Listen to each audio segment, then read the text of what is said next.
नमस्कार दोस्तों, मैं आनंद प्रकाश एक बार फिर से आपका आपके अपने YouTube चैनल फिजिक्स टूल में हार्दिक अभिनंदन करता हूं, स्वागत करता हूं और आशा करता हूं कि हमारे टीम द्वारा अपलोड किए गए वीडियो आपको लगातार पसंद आ रहे होंगे और आप उन्हें भली भांति देख भी रहे होंगे।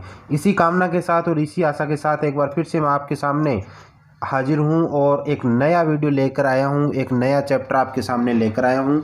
आज मैं बता देता हूँ, थोड़ा सा रिपीट कर देता हूँ उससे पहले कि हमने दोस्तों 3 चैप्टरों का अध्ययन कर लिया है। अम्ल और क्षार जो 4 नंबर का चैप्टर था, कार्बन और उसके यौगिक जिसमें आईयूपीएसी नाम का भी अध्ययन था वो भी 4 नंबर का था, और तीसरा चैप्टर था भोजन और मानव स्वास्थ्य, उसका भी अपने अध्ययन कर लिया, वो भी 4 नंबर का चैप्टर था। आज अपने जिस चैप्टर का अध्ययन करने जा रहे हैं वो एक बहुत ही महत्वपूर्ण और इम्पोर्टेंट चैप्टर है, पार्ट है, जिसका नाम है मानव तंत्र। आप स्क्रीन पे देख पा रहे हो मानव तंत्र जिसका नाम है, और ये पहला भाग इसका मैं आपके सामने लेकर आया हूं। और ये चैप्टर दोस्तों 6 अंक का है। अपने सिलेबस में चैप्टर कितने अंक का है? 6 अंक का। अपने सिलेबस में सबसे ज़्यादा नंबर का ये चैप्टर है, 6 अंक का मानव तंत्र, जो आज अपने अध्ययन करेंगे। बायोलॉजी से कनेक्टेड है ये, और इसका विस्तृत रूप से आज अपने अध्ययन करेंगे। ये चैप्टर मैं शुरू करने जा रहा हूँ। तो शुरू करने से पहले मैं ये आपसे गुजारिश करूँगा कि आप इसको साथ साथ में तैयार करते रहना। सबसे ज़्यादा नंबर का चैप्टर है, छोटे क्वेश्चन भी इसमें ज़्यादा क्रिएट होंगे, छोटे एक नंबर के क्वेश्चन इसमें ज़्यादा बनेंगे, और बड़ा प्रश्न भी इसमें से एक बड़ा प्रश्न भी इसमें से पूछा जाता है। तो मैं आपसे अपील करूँगा कि आप इसको अच्छे ढंग से तैयार करना। जो स्टूडेंट्स हैं उनसे अपील करूँगा, बहुत ही अच्छे ढंग से तैयार करोगे आप इससे। इसी कामना के साथ और इसी आशा के साथ मैं एक बार एक नया टॉपिक लेकर आपके सामने हाजिर हूँ, जो पहला पार्ट है। तो आज अपने सबसे पहले इस चैप्टर में अध्ययन करेंगे पाचन तंत्र का। किसका अध्ययन करेंगे? पाचन तंत्र का। इसका अध्ययन करने से पहले मैं आपको बताना चाहूँगा, आज अपने अध्ययन करेंगे पाचन तंत्र का, ठीक है। इसका अध्ययन करने से पहले मैं आपको बताना चाहूँगा बच्चों कि मानव जो तंत्र है, मानव तंत्र में अपने विशेष मानव के जो भाग हैं और जो अपने शारीरिक क्रियाओं में जो योगदान देते हैं और जो हमें दैनिक जीवन में हमारी जो जीवनी चलाने के लिए आवश्यक हैं, ऐसे बहुत सारे भागों का और शरीर में जो विद्यमान सभी भाग हैं उनका अपने अध्ययन करेंगे। तो उन भागों का अपने अध्ययन करेंगे, जैसे पाचन तंत्र है, मुख है, ग्रसनी है, ग्रास नली है, अमाशय है, छोटी आंत है, बड़ी आंत है, लार ग्रंथि है, यकृत ग्रंथि है, अग्नाशय है और शुद्रांत है। ये बहुत सारे भागों का अपने अध्ययन करेंगे। मस्तिष्क है, और जो अपने कौन कौन से एंजाइम अपने शरीर के अंदर स्रावित होते हैं, कौन कौन से उनके कार्य होते हैं और किस प्रकार से वो सरलीकृत किए जाते हैं, इनका भी अध्ययन करेंगे। और जैसे पाचन रस है, उसको कौन से अंग कौन सी ग्रंथियों द्वारा स्रावित किया जाता है, उनका अध्ययन करेंगे।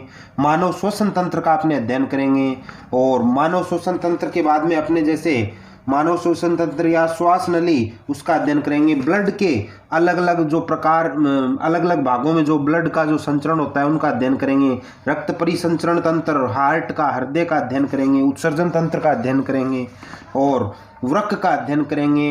वृक्काणु की संरचना पढ़ेंगे, और मादा जनन तंत्र और नर जनन तंत्र, प्रजनन के बारे में पढ़ेंगे, और मानव मस्तिष्क का भी इसमें अपने अध्ययन करेंगे, और मानव के जो तंत्रिका तंत्र है उसका भी अपने अध्ययन करेंगे। ये चीज़ें कुछ एक चीज़ें आप 9th क्लास में भी पढ़ के आए हो।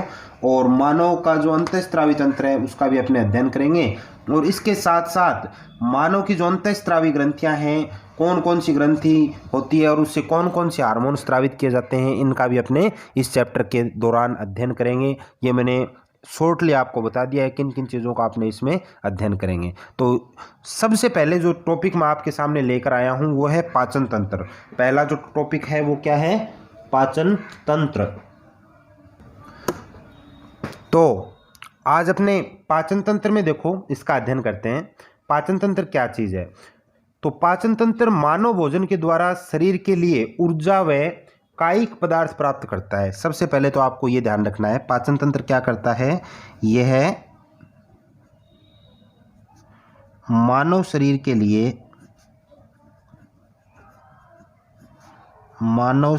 लिए, ऊर्जा व कायिक पदार्थ प्राप्त करता है, ऊर्जा व कायिक पदार्थ प्राप्त करता है। ठीक है। और भोजन के अलग अलग घटक होते हैं बच्चों, भोजन है उसके अलग अलग घटक होते हैं, जैसे प्रोटीन है, कार्बोहाइड्रेट है, वसा है, विटामिन है, खनिज लवण है आदि, जो जिनका अध्ययन अपने भोजन और मानव स्वास्थ्य में किया है, ये आप चीज़ जानते ही हो। ठीक है ना, इसलिए वो चैप्टर मैंने पहले करवाया था आपको, इसी से कनेक्टेड था वो, तो ताकि आप उसके बारे में पहले से जान लो, कौन कौन से उसमें विटामिन वगैरह पाए जाते हैं, वो भी उसमें अपने अध्ययन किया था। तो भोजन के अलग अलग घटक होते हैं, भोजन के अलग अलग घटक, जैसे मैं ब्रैकेट में लिख देता हूँ, वसा, प्रोटीन, कार्बोहाइड्रेट,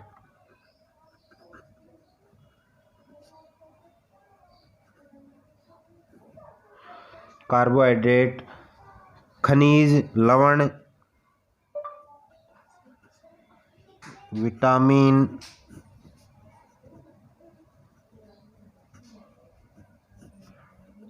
खनिज व लवण आदि।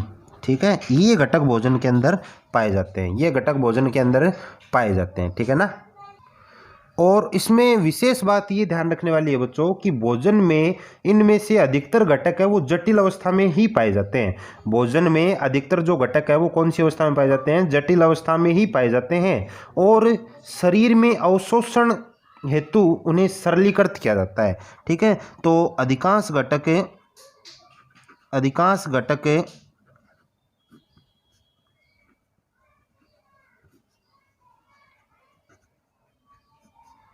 जटिल अवस्था में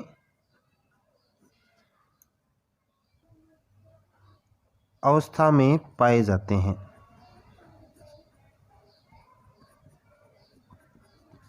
इन्हें सरलीकृत किया जाता है। इन्हें क्या किया जाता है? सरलीकृत किया जाता है। जैसे मैं आपको उदाहरण देता हूँ, एग्जाम्पल बताता हूँ कि जो भोजन अपने ग्रहण करते हैं वो मुख में डालते हैं, मुख में लेते हैं निवाले के रूप में, और उसको दांतों के द्वारा चबा करके छोटे छोटे टुकड़ों में विभाजित कर दिया जाता है, यानी वो सरलीकृत हो गया, सरल भागों में टूट गया, वो होता है सरलीकृत। तो उसके बाद में क्या किया जाता है? सरलीकृत किया जाता है। और इस प्रक्रिया को संपादित करने के लिए यानी पूरा करने के लिए भोजन के अंतःग्रहण से लेकर मल त्याग तक एक तंत्र होता है। ठीक है, एक तंत्र काम करता है जिसको अनेकों अंगों और ग्रंथियों में आदि में शामिल किया जाता है। अनेकों अंग और ग्रंथियों आदि द्वारा उस आदि में उसको क्या करते हैं? अपने शामिल होते हैं, यानी उसको परिपूर्ण करने में अनेक अंग काम करते हैं और अनेक प्रकार की ग्रंथियां उसमें शामिल होती हैं, और सामंजस्य के साथ एक तालमेल बिठा करके कार्य करती हैं। सामंजस्य के साथ एक तालमेल बिठा करके क्या करती है? कार्य करती है। तो यानी इस प्रक्रिया को पूरा करने के लिए अनेक अंग और जो ग्रंथियां काम करती हैं, इसको पूरा करने में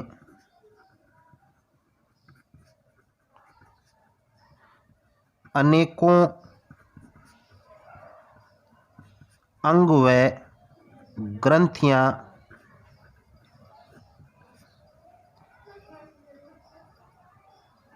तालमेल के साथ कार्य करती हैं। तालमेल के साथ क्या करती हैं?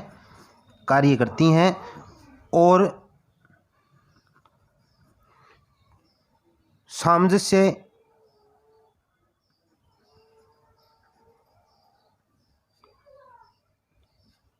के साथ सारी प्रक्रिया पूर्ण करती है। सारी प्रक्रिया पूर्ण होती है, यानी एक विशेष प्रकार का तालमेल होता है या सामंजस्य होता है, और उस पूरे तालमेल और सामंजस्य के साथ ही सारी प्रक्रिया बच्चों पूरी होती है। ठीक है ना, बात आ गई समझ में। अब देखो, पाचन जो होता है उसमें भोजन के जटिल पोषक पदार्थों व बड़े बड़े अणुओं को अलग अलग रासायनिक क्रियाओं द्वारा तथा एंजाइमों की सहायता से सरल और छोटे घुलनशील पदार्थों में बदला जाता है। ये चीज़ ध्यान रखने वाली है। मतलब पाचन में क्या होता है कि भोजन के जो जटिल पोषक जो तत्व होते हैं, तो पाचन में भोजन के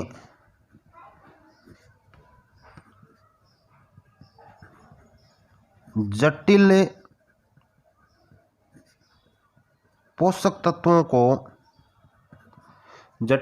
तत्वों को और बड़े अणुओं को विभिन्न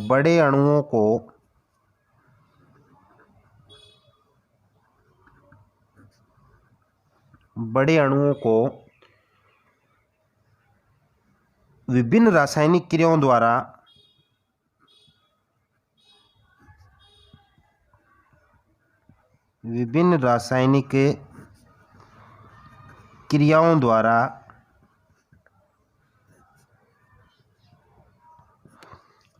क्रियाओं द्वारा और एंजाइमों की सहायता से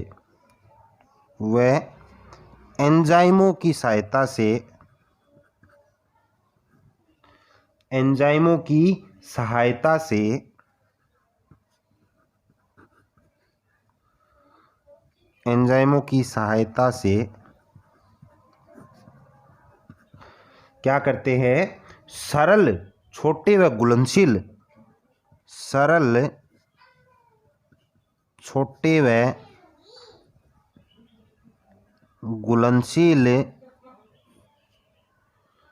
पदार्थों में बदला जाता है।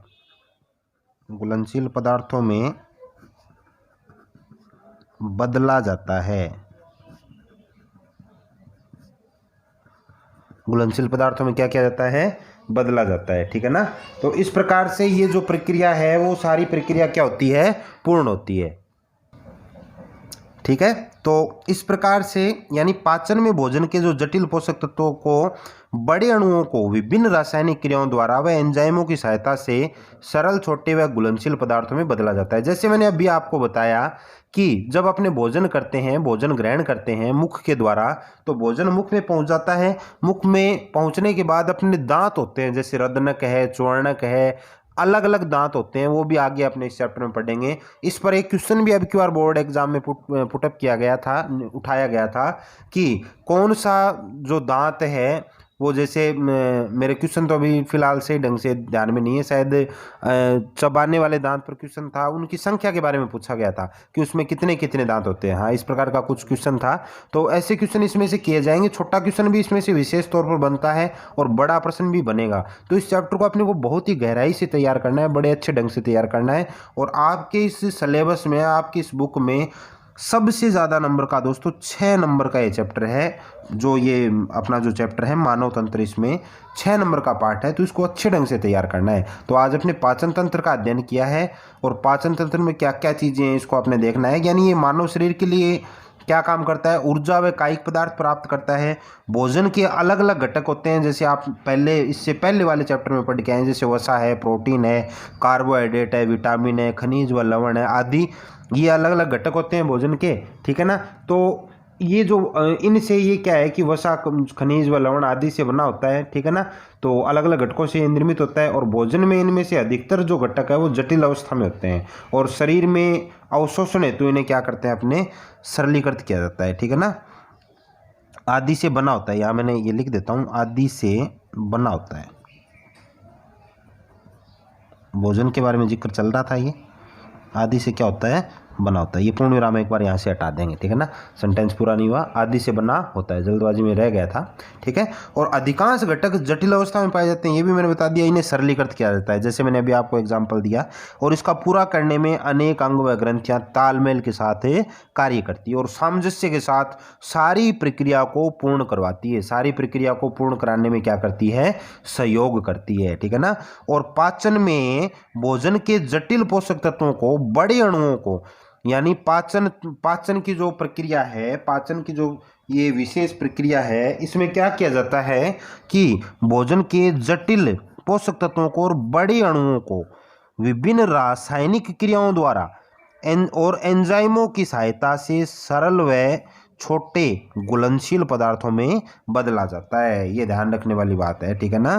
तो इस प्रकार से इसको क्या किया जाता है, बदला जाता है। और पाचन की जो प्रक्रिया है वो यहाँ से क्या होती है, स्टार्ट होती है। यानी सबसे पहले भोजन अपने मुंह में आता है, ठीक है ना, मुंह में आता है और वहीं से ये प्रक्रिया स्टार्ट होती है। बाद में फिर अलग अलग भागों से ये गुजरता हुआ अपने शरीर में और पेट में पहुंचता है, ठीक है ना। उसके बाद में आगे की सारी प्रक्रिया, संपूर्ण प्रक्रिया वहाँ पर क्या होती है, पूर्ण होती है, ठीक है ना। तो ये पाचन जो तंत्र है उसका अपने अध्ययन किया, ठीक है ना। इसके बारे में और भी अपने अध्ययन करेंगे, लेकिन आज ये इंट्रोडक्शन वीडियो है इस चैप्टर का, तो आज अपने इसमें इतना ही अध्ययन करेंगे। और आप विशेष रूप से तैयार हो जाइए इस चैप्टर को पढ़ने के लिए, क्योंकि ये बहुत ही इंपॉर्टेंट चैप्टर है, जैसे मैंने पहले ही बता दिया है। तो आपको कहीं भी किसी प्रकार की मतलब लापरवाही नहीं बरतनी है, डेली वीडियो देखना है। एक बार नहीं तो 2 बार भी आप वीडियो या 3 बार भी देख सकते हो। और ये चैप्टर आपको अच्छे ढंग से तैयार करना है, याद भी करना है साथ साथ में, ठीक है ना। तो ये मैं आपसे गुजारिश करूँगा, तो अच्छे ढंग से आपको इसको तैयार करना है, ठीक है। तो फिर मैं आपसे वही गुजारिश करूंगा एक बार फिर से कि हमारी टीम द्वारा, जैसे मैं आपको पहले भी बता चुका हूं, हमारी टीम द्वारा डेली 4 वीडियो अपलोड किए जाते हैं। सुबह 8 बजे मेरा वीडियो 10वीं क्लास साइंस का वीडियो, जिन्होंने चैनल सब्सक्राइब कर रखा है उनके मोबाइल पर डायरेक्टली नोटिफिकेशन पहुंच जाता है, तो 8 बजे आप देख सकते हो। और 10 बजे हमारी टीम द्वारा रीट के वीडियो अपलोड किए जाते हैं साइंस के, ठीक है, जिसमें एक दिन मैथ का और एक दिन साइंस का डे बाय डे लगातार वीडियो अपलोड किए जा रहे हैं। और 11 बजे हमारी टीम द्वारा भौतिक विज्ञान सीनियर फिजिक्स के वीडियो अपलोड किए जाते हैं, जिसमें 5 चैप्टर हो चुके हैं। तो आपके कोई भी बच्चा यदि बच्चों संपर्क में हो तो उसे आप बताएं कि आप सिलेबस स्टार्ट हो चुका है और उससे तैयारी स्टार्ट कर दें, ठीक है। और 3 बजे हमारी टीम द्वारा साइकोलॉजी मनोविज्ञान के वीडियो अपलोड किए जाते हैं, जो रीट की तैयारी करने वाले अभ्यर्थियों के लिए, फर्स्ट ग्रेड और सेकंड ग्रेड के अभ्यर्थियों के लिए। विशेष करके अभी रीट की भर्ती आने वाली है, सितंबर में शायद उसके एग्जाम होने की संभावना व्यक्त की जा रही है। आपको पता होगा अभी बोर्ड ने नोटिफिकेशन जारी करके जो शेष एग्ज़ाम थे उनके बारे में घोषणा कर दी है, तो रीट के भी जल्द ही भर्ती आएगी, तो उसके लिए हमने वो भी पहले से स्टार्ट करके रखा है। तो मैं आपसे गुजारिश करूँगा कि ज़्यादा से ज़्यादा आप हमारे चैनल को शेयर कीजिए, और वीडियो यदि आपको पसंद आता है तो उसे लाइक करना न भूलें। और ज़्यादा से ज़्यादा बच्चों इस चैनल को आप सब्सक्राइब भी करवाओ, ताकि हमारे काम करने का उत्साह लगातार इसी प्रकार से बना रहे। तो आज के वीडियो में इतना ही, मैं आपसे विदा चाहूँगा, और अगले वीडियो में फिर आपके सामने हाजिर होता हूँ। एक इसी टॉपिक को अपने आगे बढ़ाएंगे। तब तक के लिए जय हिंद, जय भारत।